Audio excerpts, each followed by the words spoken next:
Join చేసుకుంటాను ఇలా అన్నారు. సో మీకు ఎలా అనిపిస్తుందో ఇంకా మీరు ఆలోచించండి ఒకసారి. డైరెక్టర్ జ్ఞాపిక ప్రొడక్షన్స్ వాళ్ళ అనిల్ గారు అండ్ హిజ్ వైఫ్, వీళ్ళే మెయిన్ అక్కడ అంతా కంట్రోల్ చేసేది, అంతా వెనకాలంతా చేసేది వీళ్ళే.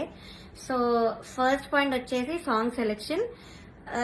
ఫస్ట్ నేను మీకు చెప్పినట్టు జడ్జెస్ అక్కడ బయాస్డ్. సో కిరాణి సార్ ఏమో మెలడీస్ వాడితే వేసేయడం, ఆయన కంపోజిషన్స్ వాడితే వేసేయడం, చంద్రబోస్ సార్ కూడా అంతే, సునీత గారు కూడా అంతే సేమ్.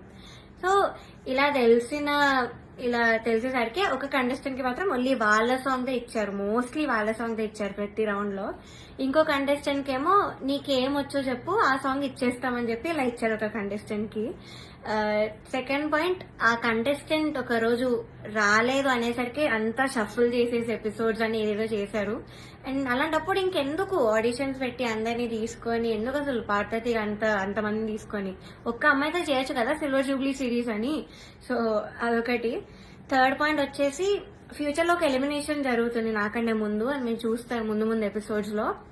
అయితే ఇది చాలా కామెడీగా అంటుంది, మీరు నమ్మలేరు కూడా. ఇద్దరిని తీశారు, ఒక అమ్మాయిని ఒక అబ్బాయిని.